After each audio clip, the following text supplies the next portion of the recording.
Family, it's your favorite queer radio personality, Anna DeShawn, and this is Queer News Live.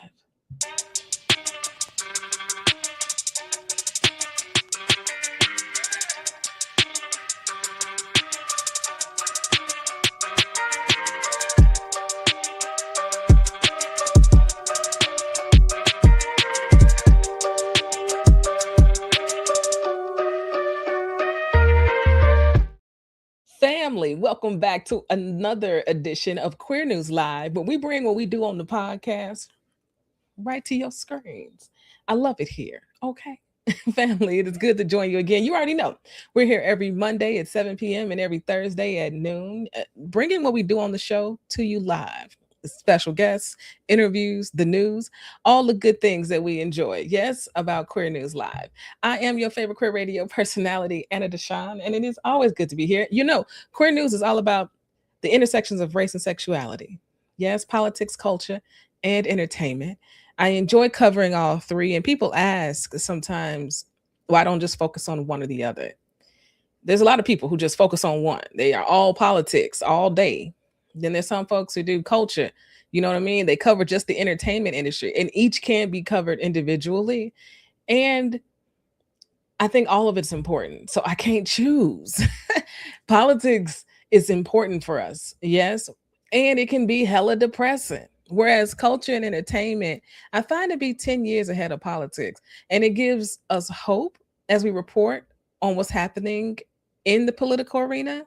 So I feel like the culture and entertainment gives us a beautiful balance. And that's what it's all about. Is giving you all an overview, a roundup, because the doom scrolling is never healthy for us. Yes. And so to stop the doom scrolls, tune into the podcast every Monday morning, 5 or 6 queer news stories that you enjoy. And right in this moment, in our newsletter this week, I have asked a question. I want to know if people are enjoying our summer series. So our summer series has been all of these interviews. Yes. So I'll do an interview episode one week and I'll do a standard episode the next week where we're doing the 5 or 6 queer news stories. And we've been switching it off. And we decided to do this because I wanted to give the team a little break. I needed a little break. You know, coming live and dropping an episode every Monday means we're working Sundays. It means we're working over the weekend. And in the summertime in Chicago, we get 90 days. We get 75 to 90 days of sunshine and warm weather. And I wanted people to be able to enjoy that Sunday brunch and not have to be worried about writing scripts or editing on a Sunday. Yes. And so the interviews give us an opportunity to actually bank content, to actually record in advance and to prepare in advance. And it's been a really sweet balance this summer. And I just want to know if the people have been enjoying it as much as the team has, because it's all about what you all want too. We can't do this without you. I wouldn't want to do this without you.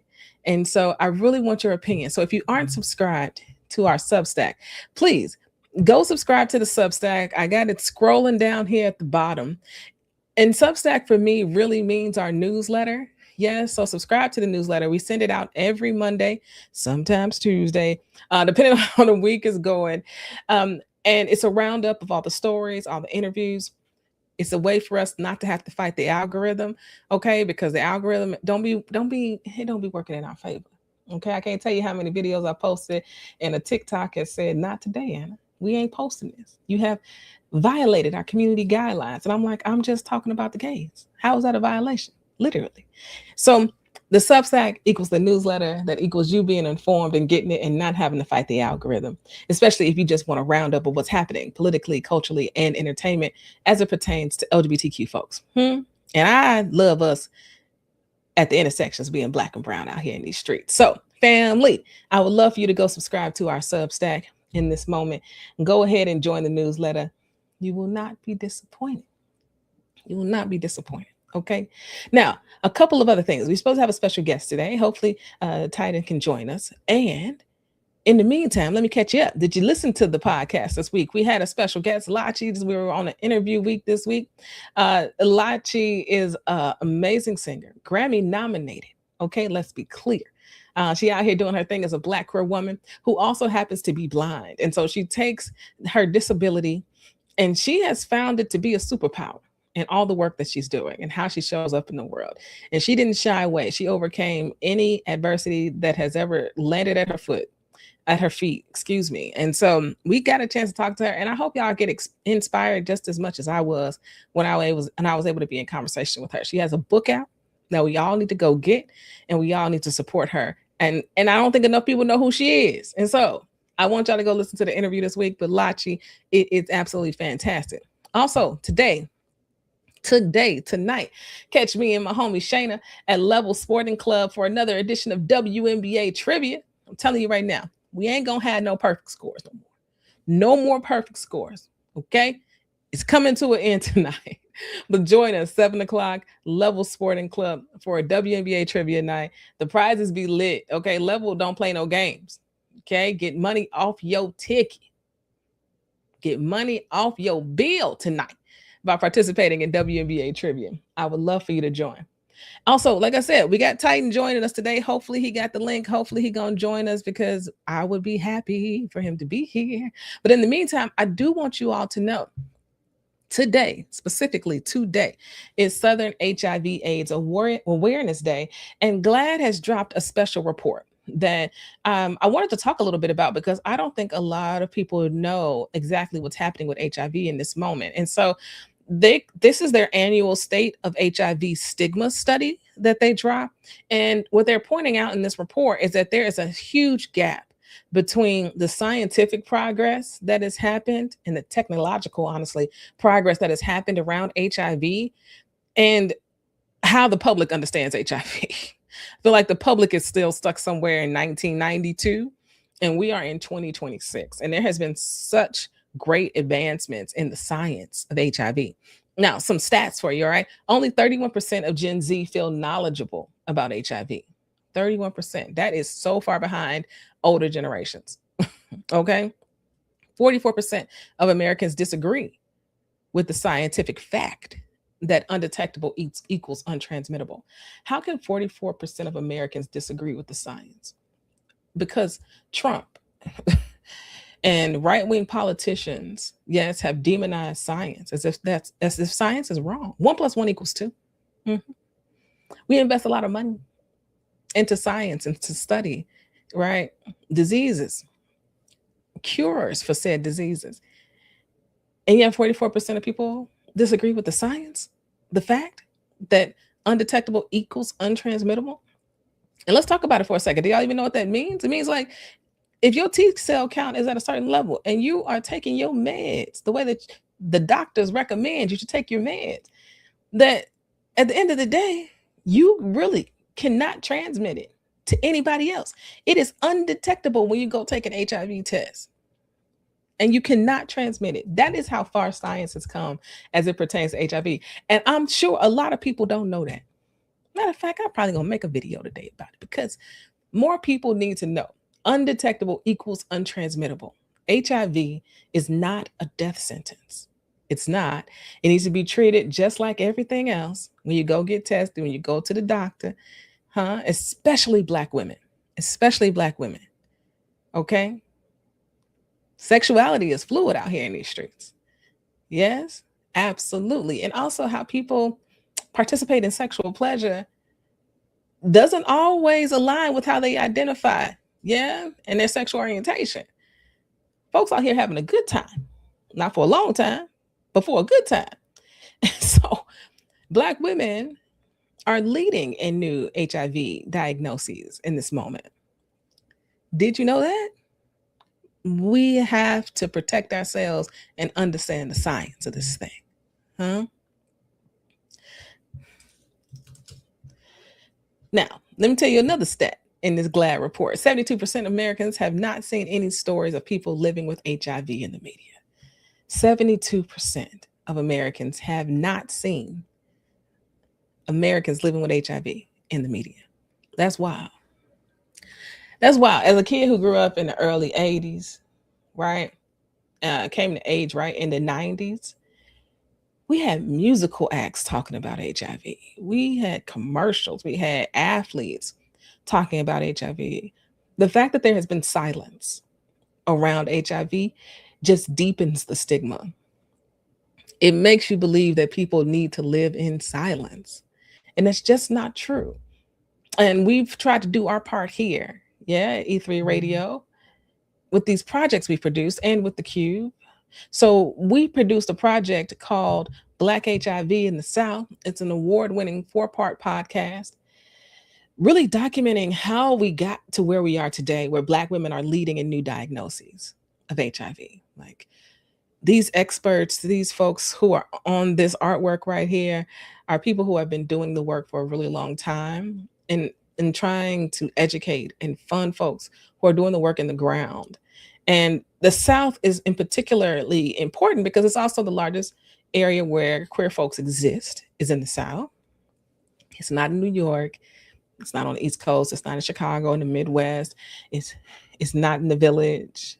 It's not in the Bay. It's not. It's in the South. That's where the queers are, okay? And if you ever been to the South, you know what I'm saying. There are so many gay people in the South. And when we talk about rural areas and just how far apart people are from each other, the distance, what it takes for people to get care, we can understand, yes, why it is so difficult for people to get the medication and the education they need around something like HIV. So we did this piece, and then I wasn't done, because when I learned about the impacts of Black women, I was like, we got to shine a light on it. We got a whole podcast series called Shine a Light on It, highlighting and amplifying 3 Black women who are living with HIV today. They did interviews with me. We did a photo shoot. It's a mixed media exhibit that can travel around. It's a beautiful stories of not just how they were diagnosed with HIV, but how they have chosen to take that diagnosis and flip their life, and how they've chosen to thrive in the face of HIV, and how challenging it has been, how the stigma and hate, honestly, that they receive from family, misunderstandings, lack of understanding, the ignorance around it, dating, relationships. They talk about it all with me, and I'm so grateful that they trusted me with their stories. And this podcast is so fantastic. It's called Shine a Light on It. This whole project, yes, it's worth watching, and it's worth sharing with other people, because HIV is definitely real. HIV has not gone away, and it's impacting Black folks the most, and that's just real. The science, PEP and PrEP exists for a reason, but if we can't get access to the drugs, right, then we can't stop this disease from spreading and get to zero, right? The goal is to get to zero. But we also know about the cuts to funding, yes, in this administration. We know that the stigma hasn't gone away because we haven't been able to educate our communities. So in this moment, I want y'all to know that today is Southern HIV/AIDS Awareness Day. I want y'all to know, E3 Radio, we're doing our work. We're doing our part to educate our communities about HIV and how it shows up today. And in this moment, I'm sorry Titan hasn't joined us just yet, but I want y'all to know that HIV is still very real. And tell your friends, Tell the folks out here dating that they should be asking about PrEP and PEP when they go to their doctor's visits. If they're having unprotected sex, they need to know HIV is still on the table. And that's just a fact. That is just a fact. Family, I think this is going to be a short episode today because Titan hasn't joined us just yet. And that was all the intro content I had. and that's just how it goes sometimes. But the point is for me to keep showing up here. Yeah, and showing up for us, and that's what we're gonna keep doing. I do want you all to go and subscribe to our newsletter, queernewspod.substack.com. It's been growing at an alarming rate. We've nearly doubled our listserv since moving to Substack at the end of May, beginning of June to kick off Pride Month, and I'm really grateful for that growth. And we've got more growing to do. I want to be like V under the desk news with it. 100,000 subscribers to our newsletter. Huh? Yeah. It's time to dream a little bigger. It's time to dream a little bigger. So, family, here you go. Listen to the Queer News Podcast, huh? Wherever you get your podcasts. I appreciate it. You can follow me on TikTok and IG. Follow Queer News Pod. The podcast has its own IG now. Follow that for me. Okay. And please continue to tune in. We're having a beautiful time expanding the platform that is Queer News. And there is more to come. More to come. Till next week, family. All right. Peace.